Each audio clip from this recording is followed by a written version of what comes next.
नमस्कार मंडळी, आज आपण बनवतोय सुका जवळा मसाल्याची रेसिपी। यासाठी मी सुका जवळा घेतलेला आहे। छान गरम तव्यावर मी भाजून घेते हलका। हा बघा गुलाबी सर भाजलाय आणि छान चाळून घेतलाय, त्यामुळे असा तूस आणि रेती निघून जाते।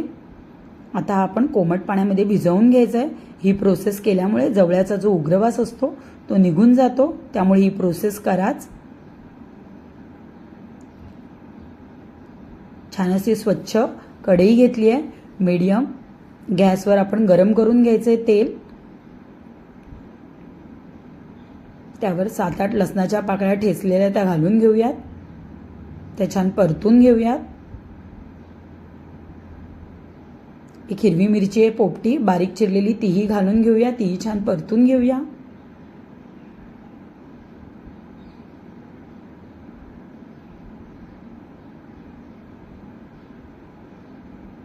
दोन बारीक चिरलेले कांदे छान परतून घ्यायचेत आपल्याला आता गरम तेलात।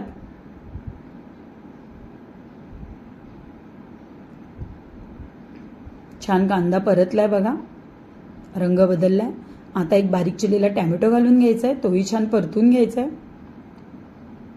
टोमॅटो कांदा शिजण्यासाठी झाकण ठेवून 2 मिनिटं वाफ काढून घेऊया। तोपर्यंत सुके मसाले बघा, पाव चमचा हळद, 1.5 चमचा मालवणी मसाला, पाव चमचा गरम मसाला आणि चवीनुसार मीठ।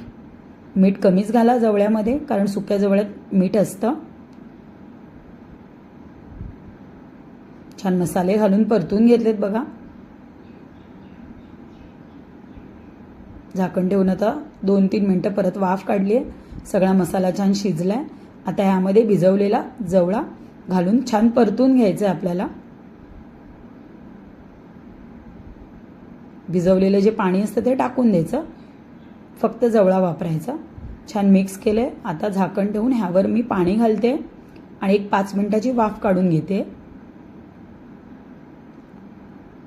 बघा 4-5 कोकम आहेत, ते छान स्वच्छ धुवून घेतले तिथे मी। 5 मिनिटानंतर छान जवळा शिजतोय। आता आपण हे कोकम घालून घेऊया। कोकम हवेच,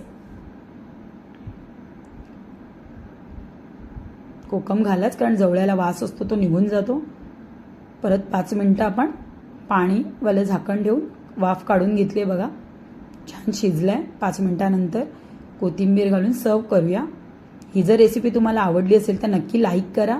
माझी रेसिपी आवडली असेल तर तुम्ही या रेसिपीला लाईक करा, शेअर करा आणि माझ्या चॅनलला सबस्क्राईब करा। धन्यवाद।